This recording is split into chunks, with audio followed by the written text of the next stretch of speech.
Dobré dopoledne, všechny vítám na dnešním webináři. Takže, tak jak už jsme se setkávali minulý a předminulý týden, dneska máme třetí webinář ze série Digital Machining. A tentokrát bych tady rád přivítal mého kolegu Dalibora Lukšu, který se mnou vlastně dneska projde webinář, který jsme nazvali Digital Machining pro technologii. Dobrý den. A podíváme se společně na nějaké nové zajímavé funkce, které jsme tady do prezentace pro vás připravili. Tak, z obsahu dnešního webináře, protože zase tady v chatu vidím pár nových lidí, velice krátce, jenom bych představil společnost, tak jako minulé ve 2 minutkách, abyste měli představu, co všechno řešíme. No a potom se podíváme na tu samotnou digitalizaci TPV z pohledu technologa.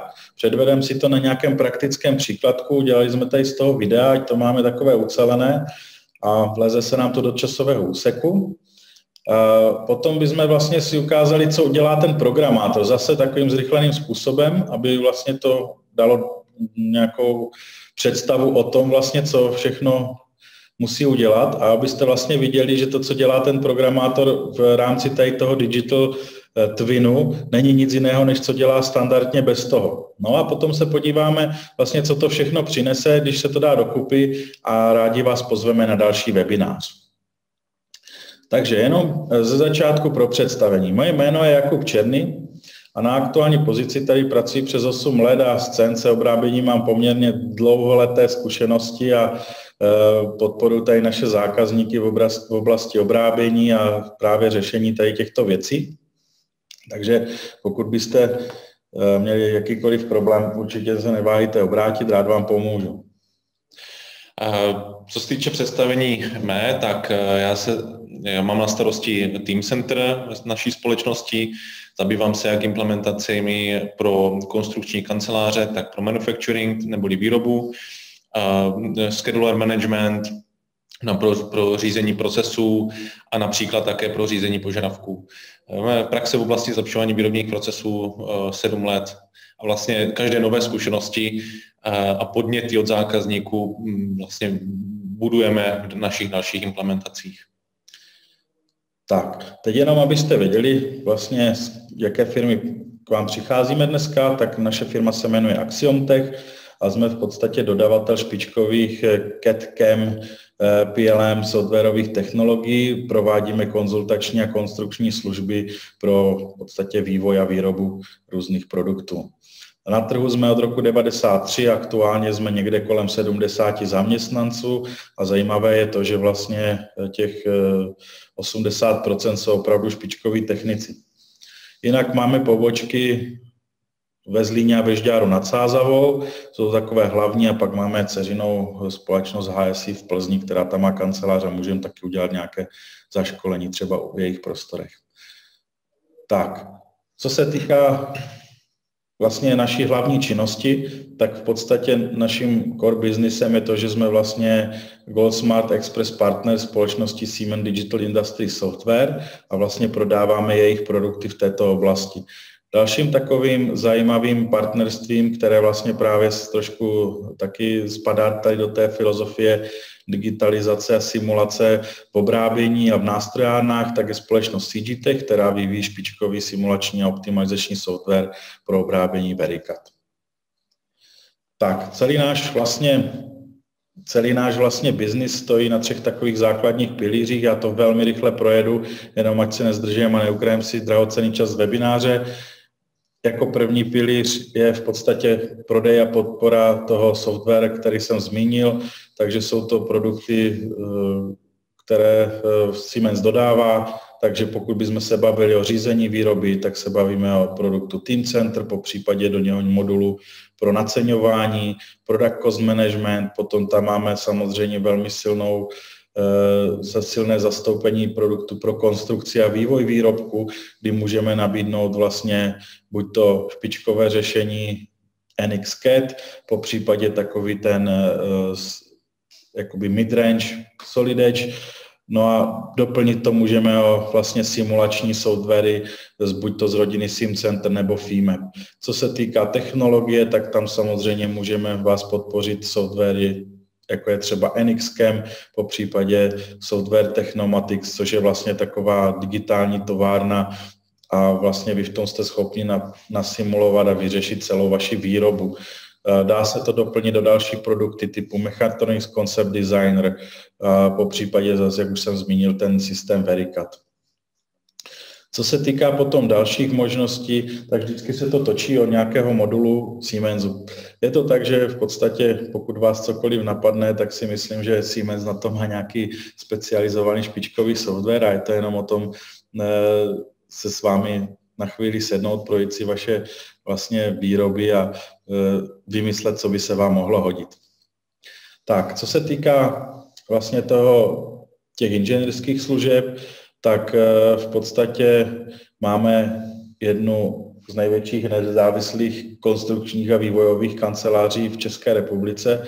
Aktuálně tam máme přes 20 konstruktérů a výpočtáře, kteří jsou vlastně i zároveň uživatelé těchto softwarů, které dodáváme, takže na základě vlastně těchto zkušeností my jsme schopni zasaportovat naše zákazníky a jsme schopni vám dodat služby v těchto oblastech.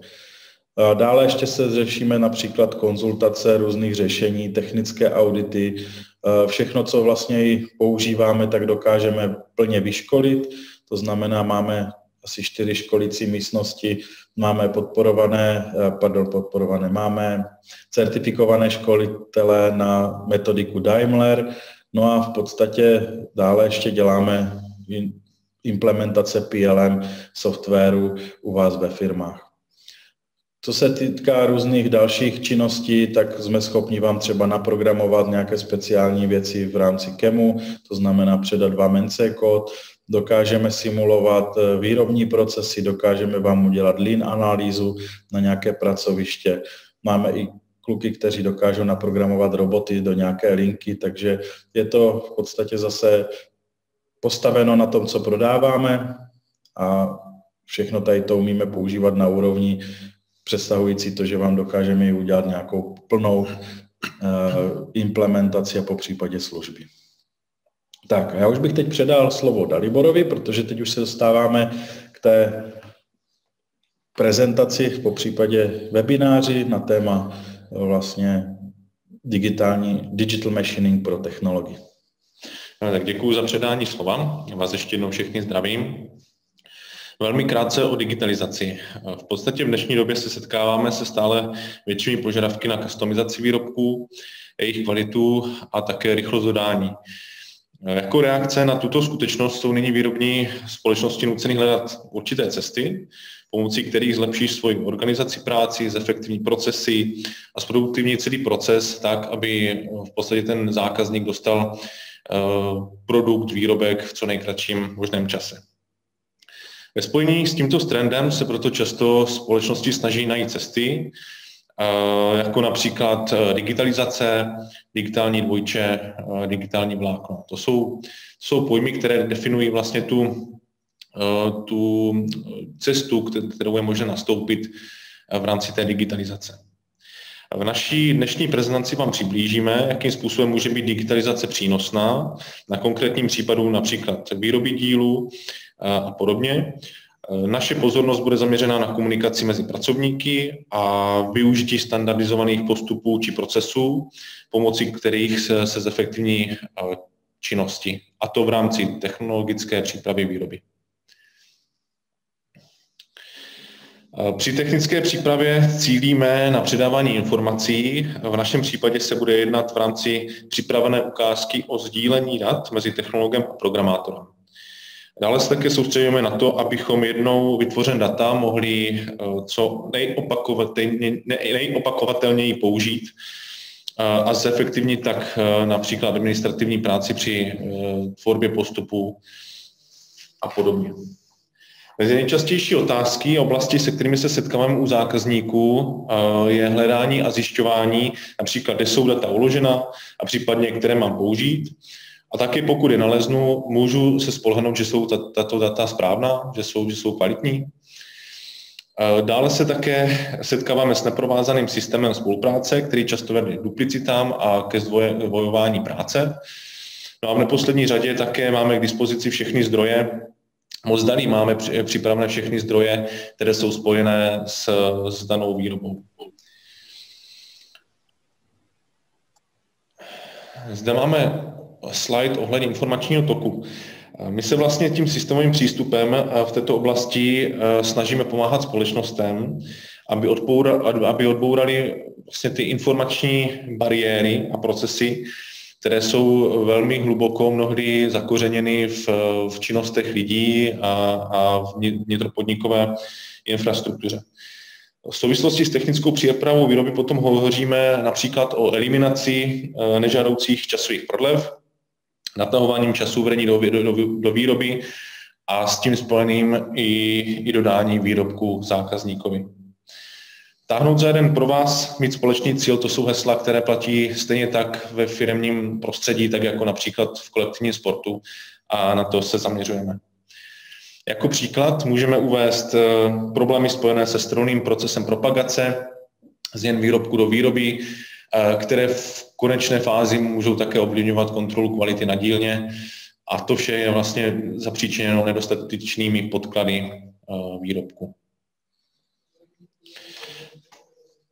PLM Teamcenter je nejrozšířenějším PLM systémem na světě. Už z jeho v podstatě názvu vypovídáme, že se jedná o řízení životního cyklu výrobku. Ve své podstatě je to modulární systém, který řeší jednotlivé oblasti a procesy uvnitř společnosti. Moduly lze kdykoliv přidávat, odebírat podle toho, jak zákazník potřebuje, to znamená, pokud má teďka požadavek řešit manufacturing, můžeme řešit manufacturing. Pokud je to palčivé místo například v oblasti plánování procesů, plánování činností v projektu nebo například řešení správy dat v konstrukční kanceláři, kdy se snažíme, ta implementace, aby ten návrh byl v podstatě podle požadavků zákazníků.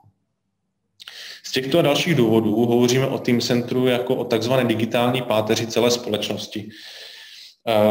Je to proto, že Teamcenter spravuje a přenáší data nejenom uvnitř vlastně své databáze, ale především vně Teamcenter, to znamená do systému ERP, do systému MES a APS a podobně. Teamcenter Manufacturing je modul, který se primárně zabývá otázkami spojenými s výrobou a řízením výroby. Jeho úkolem je převést veškeré informace, které vznikají v konstrukci, obchodním útvaru, nákupu nebo například v jiných oblastech, uplatnit v podstatě na výrobním procesu. Mezi kompetence tohoto modulu patří například tvorba a správa kusovníků, plánování výrobních procesů, řízení doprovodné dokumentace, ale také například sběr a analýza dat, které potom slouží pro neustálé zlepšování procesu a posunutí společnosti dál. Jednotlivé oblasti v rámci manufacturingu můžeme také rozdělit na ty, které se primárně zabývají technickou přípravou dat a plánováním výroby. Druhá část se v podstatě už orientuje přímo na výrobu, to znamená použití konkrétních postupů na dílnu, propojení ke stroji a validace například a připravení NC kódu u stroje a podobně. Zároveň také se napojujeme v téhle části na už předem zmíněné systémy, jako je APS nebo MES. Vidíte zde i správu nástrojů a správu zdrojů obecně. Tady bych si dovolil udělat malou odbočku a vlastně správě nástrojů a napojení na shop floor se budeme věnovat v 5. webináři z celé série, který se uskuteční 9. února. Takže vás už dopředu teďka můžeme pozvat. Tak, tento slide v podstatě pro lepší pochopení, jak vlastně Teamcenter Manufacturing funguje a na čem je postaven, prezentuji následující obrázek. A na začátku položím takovou řečnickou otázku, je potřeba mít tolik kusovníků, budu se v tom orientovat, je to potřeba, nestačil by jeden? Odpověď je jednoduchá. Proto, aby byla celá práce efektivní, je potřeba pracovníkům s různými kompetencemi zajistit nikoliv ekvivalentní, ale rozdílné struktury, tak, aby se jim v podstatě pracovalo správně, pracovalo bez problémů, rychle a tak, aby tvořili konečnou podobu výrobku. Z procesního pohledu je proto potřeba, aby na začátku byl konstrukční kusovník, označený žlutou barvou, který vlastně definuje základní vlastnosti výrobku. Na konstrukční kusovník navazuje pártový, který rozšiřuje tyto základní vlastnosti, například o konkrétní materiál a vlastně rozšiřuje tu jeho základní vlastnosti. Na pártový kusovník, který může, ale nemusí být součástí implementace, vždy záleží na konkrétních požadavcích zákazníka, navazuje již technologický kusovník, kde si technolog přizpůsobí tu strukturu podle toho, vlastně, jak bude probíhat výroba. Avšak veškeré data, které používá na základě toho, co má v Teamcentru. To znamená, buď může používat to, co už je vytvořeno a je mu zasláno, anebo hledat v databázi a připravovat všechno potřebné. Pod černým a hnědou barvou v podstatě vidíme logisticko-výrobní uspořádání, které technolog potom zapracovává do procesní struktury. A také tady vidíme resource structure neboli BOR, což zase představuje databázi výrobních zdrojů, které už přímo zakomponovává do procesní struktury, která je uprostřed obrázku a v které se vlastně veškeré data, které technolog používá, soustředují a vytváří vlastně konečný produkt. Nyní už máme připravenou ukázku přípravy výroby dílu. A v rámci naší prezentace tedy se podíváme, jakým způsobem můžeme pomocí Teamcenter Manufacturingu zefektivnit proces, ať už z pohledu zrychlení komunikace nebo předání validních informací do výrobního procesu. Demonstraci provedeme v následujících 5 krocích. Jedná se o správu dat Teamcentru, kde ukážu i další napojení v jiném úhlu na jiné systémy, které většinou ve firmách máte. Potom se podíváme na plánování procesu, zpracování CAM, zpracování CMM a zaslání informací do ERP. Tak jak už jsem zmiňoval, Teamcenter má funkci digitální páteře společnosti. Veškeré informace, které se v Teamcentru tvoří, tak samozřejmě jsou určena proto, aby byla sdílena, aby na nich se nabalovaly další data, která potom v celém procesu vytvoří konečný produkt.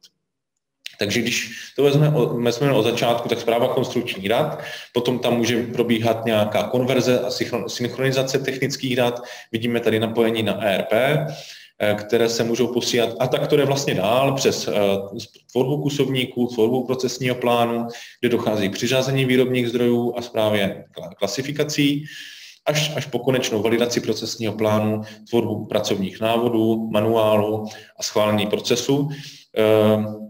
Tady si všimněte komunikačních kanálů na konci, kdy vlastně posíláme už schválená, finalizovaná data do ERP, či druhou stranou na shop floor management a rovnou ke konkrétnímu stroji, člověku, zkrátka na dílnu. Tak v rámci plánování procesu vám z prostředí Teamcentru ukážu, jakým způsobem se efektivně předat úkol technologovi a v druhém kroku, jakými nástroji může práce technologa disponovat tak, aby to zpracování bylo co nejrychlejší, nejefektivnější a zabralo co nejméně času. Takže následuje první ukázka. Nyní jsme již v prostředí Teamcentru. A vidíme tady díl, který vlastně bude předmětem zpracování technologie. této chvíli zadávám díl do workflow procesu. Workflow procesy jsou jedním ze stěžejních nástrojů Teamcentru jako obecně. Lze je velmi jednoduše konfigurovat a v podstatě vždycky na základě detailní analýzy se zákazníkem řešíme procesy šité na míru, tak aby to v podstatě korespondovalo s procesním řízením u vás ve společnosti. Někde může být technolog spolu s programátorem v jedné osobě, jindy dochází k přeposílání informací a sdílení. Nyní vlastně jsem zadal tenhle díl do workflow procesu, vidím, že veškerá potřebná data, která obsahuje tenhle díl, tak jsou společně s tímhle dílem zasílána a zprostředkovávána mému kolegovi, technologovi, který dostane úkol. Zpracuj mi prosím technologii a potom zašli dál třeba programátory, které uvidíme na dalším videu. Tak, tady už technolog dostal úkol. Nyní už jsme v prostředí Teamcentru Manufacturingu. Vidím my worklist, došel mi úkol, potřebuji zpracovat tady tuhle technologii na tuhle cavity formu. Co je důležité, bez nutnosti instalace CADu jsem veškerá data v Teamcentru schopen přehledně vizualizovat. Je to na základě JT formátu, jsem schopný tam provést jednoduché měření úhlu, vzdálenosti, průměru a podobně.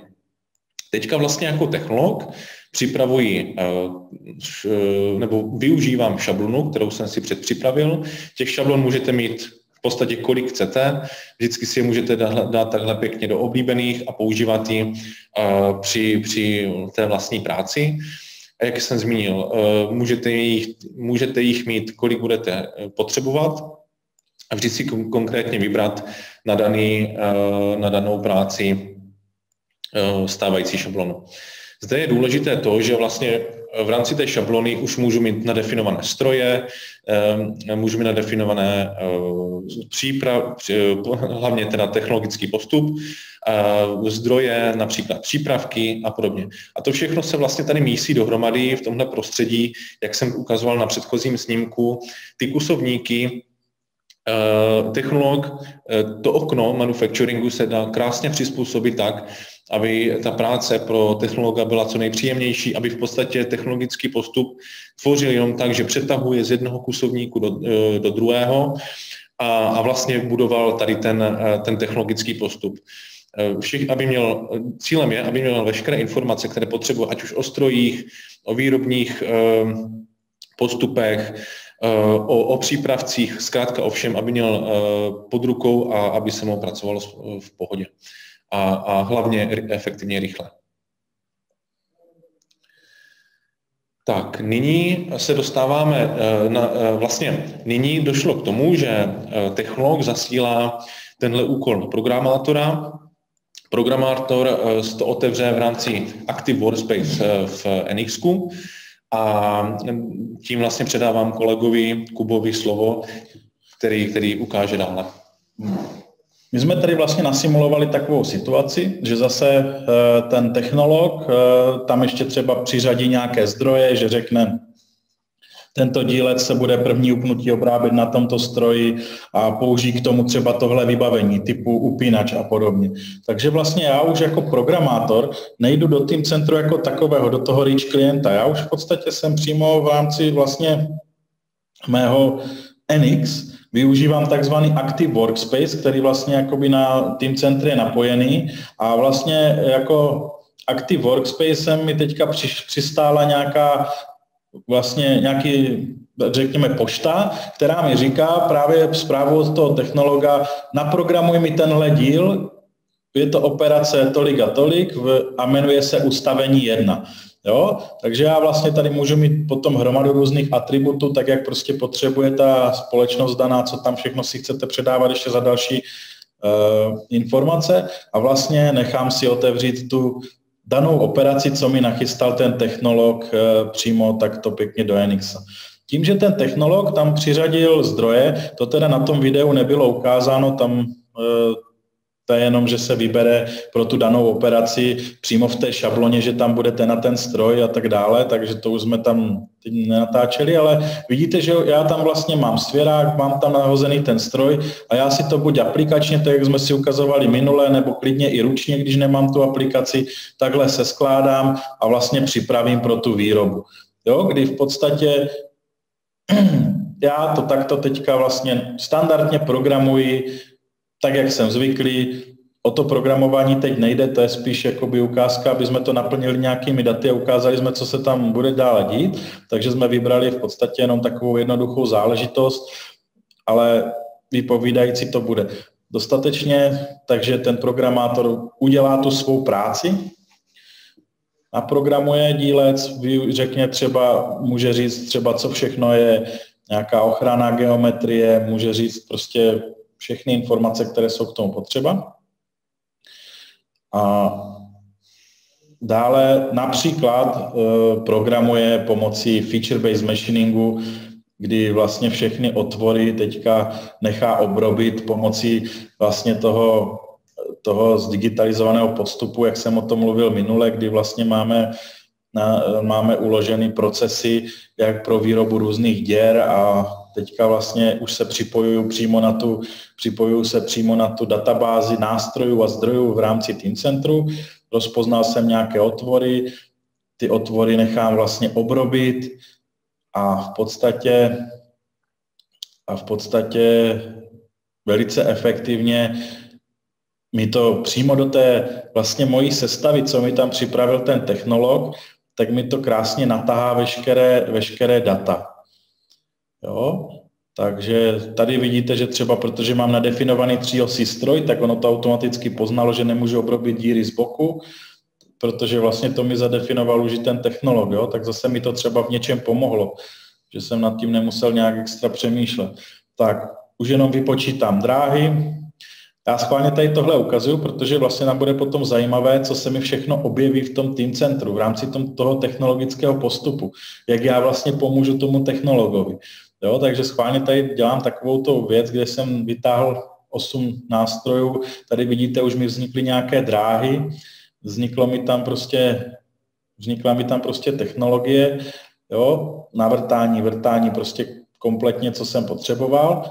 A vlastně já hnedka, tím, že vlastně technolog mi to nahodil do toho stromu, tak já už jsem tam nemusel načítat ten stroj a ten stroj se mi tam třeba načetl už sám pro simulaci. Tím, že jsem použil Model, tak vidíte, že vlastně já tam mám už i přímo umístěné v zásobníku nástrojů, na těch pozicích mám umístěné nástroje. Jo, takže já mám vlastně kompletní teďka digitální otisk toho prvního upnutí ze vším všudy. Až takhle se to dá nachystat. Jo, kompletně všechno. Teďka udělám to, že si třeba pojmenuji, jak se má jmenovat NC kód pro tady tohle upnutí, tak já jsem to jenom jednoduše nazval setup 1 a v podstatě dám vypostprocesorovat. Jo. Tím, že vlastně zase já už to mám všechno propojené, tak mě už to nabízí pouze jednu jedinou možnost postprocesor pro tenhle stroj, udělám vlastně postprocessing, tady mi vznikne nějaký, já jsem měl nastavené otáčky, to je jedno, udělám nějaký prostě NC kód. Ten NC kód se mi automaticky vlastně při stlačení tlačítka Save přes takový interface se mi ten NC kód vloží vlastně do Teamcentru. Jo, tady vás to vyzve, chcete přímo naimportovat tady tyhle data, OK, chci, do té struktury a v podstatě vlastně já mám hotovo jako programátor. Jo? Splnil jsem úkol, můžu ho přímo přes Active Workspace zase posunout dál, třeba pro nějakou kontrolu. No a teď se podívejte, když se podívám zpátky do toho Teamcentru, tak vlastně ten můj technologický postup, co začal tvořit ten technolog, se mi teďka takto krásně rozšířil. Načetli se mi tam všechny ty zdroje, načetli se mi tam vlastně to, co udělal ten programátor, takže vlastně já nepotřebuju žádnou návodku, protože tady k tomuhle se dostane potom i třeba nějaký další uživatel Teamcentru, který už nepotřebuje ani NX jako takové, ale vidí vlastně, jak má upnout dílec, kde co má být, kolikátá je to operace, dokáže se podívat na nějaké časové studie, protože já jsem zadával otáčky, posuvy. A vlastně načetli se mi veškeré operace, které já jsem tam udělal v tom KEMu, načetli se mi jejich časy operační. Já do toho samozřejmě teďka můžu vstoupit ručně, můžu tam přidat nějakou mezioperační kontrolu, jako která bude mít svůj vlastní ručně daný čas a tak dále. A mám vlastně načtený, vlastně v té datové struktuře mám přímo načtený NC kód. V podstatě ten programátor neudělal klik navíc, než kdyby to dělal ručně, standardně, bez Teamcentru, bez ničeho. Ten technolog udělal pouze to, že vlastně založil nějakou strukturu, zvolil, jak se to bude obrábět, řekl prostě, mám tady nějaký postup, potřebuji si připravit materiál, někdo mi musí nadělit kostku, pak se to bude frézovat na prvním setupu, na 3 osce, pak se to dá na 5 osku, pak se tam udělá třeba nějaká výstupní kontrola a je hotovo. Jo? Po případě ten technolog si tam může vložit další operace. Prostě je to volná struktura, která se dá upravovat přesně podle požadavku toho daného dílu a té dané výroby. A vlastně on připravil takové chlívečky pro toho programátora. Mohl tam naházet tady ty zdroje, mohl říct třeba, už tady tento dílec plánujeme pro tento stroj a tak dále. A vlastně ten programátor pak, když už to otevřel, tak už tam ten stroj měl načtený, měl tam předpřipravený svěrák a tak dále. Jo? Takže v podstatě tady jsme viděli spolupráci 2 lidí, kteří ve výsledku jako podle mého názoru neudělali žádný nějaký extrémní zásah, že by museli někde něco super vyplňovat, ale tou spolupráci a propojeností těch systémů jim tam obrovské množství jakoby dat naskákalo v podstatě samo. Jo? Což já vlastně považuji za obrovský přínos. A teď, když si ještě představíte, že všechno tady tohle je zavěšené pod nějakým procesem například změnového řízení, kdy například v konstrukci dojde ke změně tvaru toho výlisku, tak já teďka najednou vlastně všechny tady tyto věci se mi nějakým způsobem dostanu do procesu změny a já vlastně přesně vidím, co se mi kde ovlivnilo, na co mi to sáhlo ty změny, co vlastně já musím dál posunout, z čeho musím udělat revizi, co musím zkontrolovat, kdo to musí zkontrolovat, jak jsem postupoval při té přípravě, na co je to dál navázané, což je prostě podle mého názoru taková ta druhotná, ale velmi důležitá věc, která potom, když se to správně zavede, tady ten manufacturing, tak v podstatě přinese vám to obrovské zkrácení času a zvýší to bezpečnost toho procesu, že v podstatě byste neměli být schopni vyrobit neaktuální dílec. To samé, tak jak jsem to viděl pro ten KEM, kdy jsem to programoval, tak úplně tu samou věc já můžu v podstatě udělat například pro CMM, protože vlastně NXO má modul pro tady ty CMM stroje. Já můžu udělat úplně stejný proces s úplně stejnýma zdrojema a ze vším všudy, podhodím tam vlastně další chlíveček do toho technologického postupu a tak, jak jsem naklikal KEM, tak můžu naklikat CMM, můžu udělat zase měření, můžu k tomu přiřadit zdroje, na jakém CMM se to bude měřit, na čem mi ten dílec bude stát na nějakém přípravku, to můžu mít jako zdroj, můžu to vlastně celé zase takhle připravit a potom budu mít kompletní digitální dvojče toho procesu výroby konkrétního dílu. Od přípravy, od toho, že mu dám tam položku, nařež někde z nějakého výpalku nebo z něčeho polotovar, až po to, že finální kontrola bude probíhat na CMM stroji tímto a tímto způsobem a budu měřit tyhle a tyhle rozměry. Takže to je vlastně věc, kterou pokryje vlastně ten manufacturing. Schválně jsme se to snažili jakoby montovat na nástrojárnu, kdy ti lidé, ti programátoři, ti technologové musí chrlit velké množství dílů, nemůžou přemýšlet nad tím, že se nějaká věc bude připravovat výroba několik týdnů, když je to nějaká třeba komplexní věc, ale potřebují prostě chrlit, takže v podstatě dá se to udělat velmi efektivně a velmi jednoduše. Není to žádné složité, možná na začátku jsme vás trošku vyplašili s nějakými kusovníky, ale ve výsledku ty kusovníky jsou pouze chlívečky, které jejich položky ti lidé, jak technolog, tak programátor můžou využívat.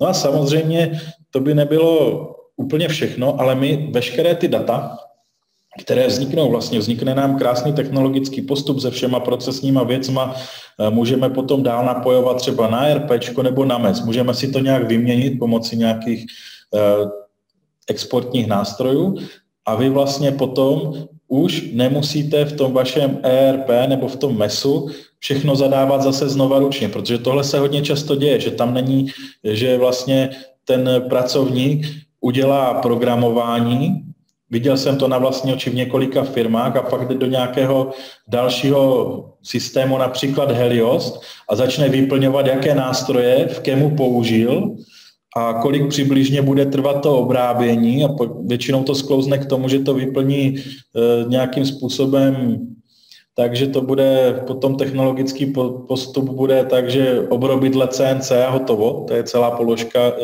dle 3D dat, to je celá položka vlastně v technologickém postupu a prostě je velmi důležité potom si ty data předat.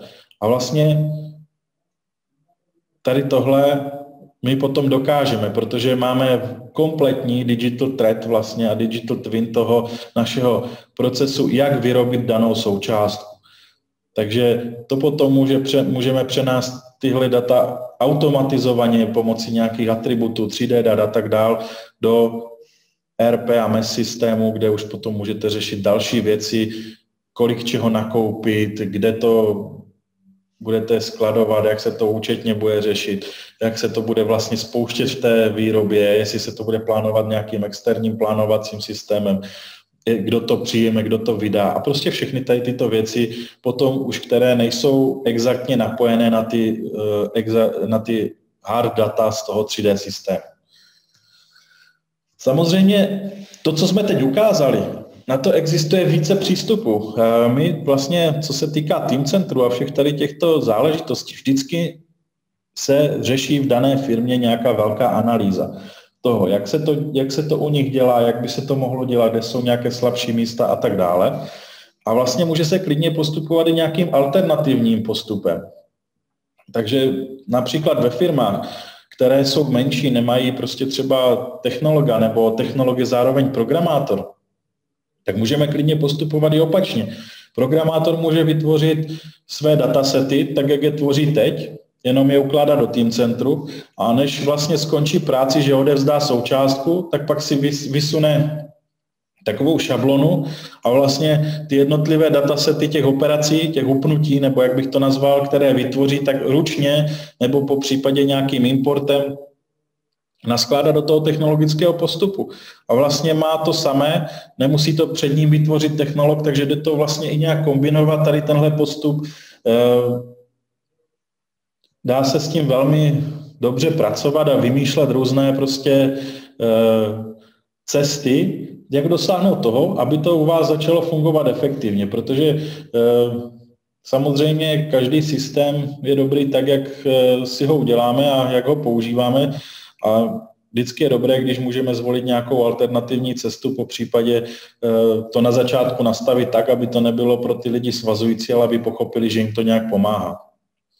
Jo, takže to jsem chtěl jenom říct k tomu, není to dogma, tak jak jsme ukázali na těch videích, existuje jiný přístup. No a co závěrem, tak viděli jsme, že vlastně celou tu páteř toho, co jsme tvořili, tak vlastně nesl na sobě ten Teamcenter a my jsme využili modul manufacturing, takže vlastně veškerá ta práce byla vykonána na pozadí tady té platformy. Technolog i programátor, i když to na první pohled tak nevypadalo, že ten programátor vlastně taky pracuje v Teamcentru, ale on třeba právě díky tomu Active Workspace dělá v tom svém známém prostředí. A tím, že vlastně to bylo takhle krásně propojené, tak můžou se velmi efektivně doplňovat. No a vlastně to potom přináší zefektivnění komunikace. Myslím si, že vám to dokáže potom zrychlit různé činnosti v předvýrobní fázi, protože nemusíte nikde nic ručně vyplňovat, posílat, řešit, co a jak se bude dělat, ale prostě veškeré věci se dají udělat potom na nějaké exportní tlačítko a najednou vám to všechno naskočí do těch dalších systémů, na to napojených. No a taky se to dá krásně potom šablonovat, takže když už vlastně jsme zjistili, tuhle součást, musíme tam dělat nějaký složitější postup, technologické záležitosti, tepelné zpracování, já nevím kde co, tak se dá každá vlastně takováto součást potom prohlásit za šablonu a tak, jak to vlastně Dalibor vytáhl, tak může vlastně jenom to tam do každé, když začíná řešit novou součástku, tak mu to tam jenom takhle naskočí, přepíše věci, které jsou prostě konkrétní pro tuhle danou součást a to, co je to gro, tak opětovně pouze využil. Možná jste si všimli, trošičku jsme tam dneska zamlčeli ty zdroje a podobné věci. To bylo docela záměrně, protože samozřejmě potom máme další webináře. Teďka jsme nachystali data, které vlastně obsahují i různé časy, obsahují i různé prostě věci na možnosti plánování. Vytvořili jsme v podstatě technologický postup. No a příští týden jsem se vlastně tady s kolegou zase jiným, s Petrem Kulhánkem domluvil, že bychom vám ukázali, jak tyto data využít v oblasti plánování. To znamená, kdybyste měli další vrstvu, že byste měli vlastně, někde by vám běžela nejenom digital twin toho vašeho produktu a výroby toho produktu, ale že byste měli digital twin celé výroby, kdy by jsme vlastně mohli ověřovat takové ty stavy. Jak ty data využít pro simulaci výroby a jejich následné operativní plánování. Nebereme teďka simulaci jako NC strojů, ale simulaci toho, představte si, že máte 5-6 NC strojů, každý je zaměřený trošku na nějakou věc a vy řešíte, jak co nejrychleji ty díly protáhnout výrobou. Toto nás teď bude zajímat. Ne to, že budeme kontrolovat kolize a zjišťovat, jestli je správný NC kód. No a potom, jak můžeme nasimulovat různé stavy, například změní se nám podmínky výroby. Může se stát, může přijít k poruše stroje a vy potřebujete zjistit, jak přeplánovat výrobu. Může dojít k nějakému prostě stavu, že máte tolik zakázek a rozhodujete, jestli koupit takový nebo makový stroj, tak chcete si odsimulovat, co bude mít větší dopad a podobně. Takže tady toto berte jako pozvánku na příští webinář, kdybychom s Petrem Kulhánkem rádi předvedli plánování. No a na 5. webináři potom se podíváme na ty zdroje, jak je využívat a tam je to zase zaměřeno tak, že vlastně budeme mluvit k takovým těm IT a systémovým inženýrům, kteří by mohli vymýšlet strukturu, jak správně ukládat třeba tady ty data o zdrojích, jak potom třeba dále distribuovat NC kódy na mašiny a podobné záležitosti. Takže to by bylo pro dnešní webinář všechno. Tady ještě pro upřesnění 2. února vás rád uvidím na dalším webináři. A teď je ideální prostor pro vaše dotazy.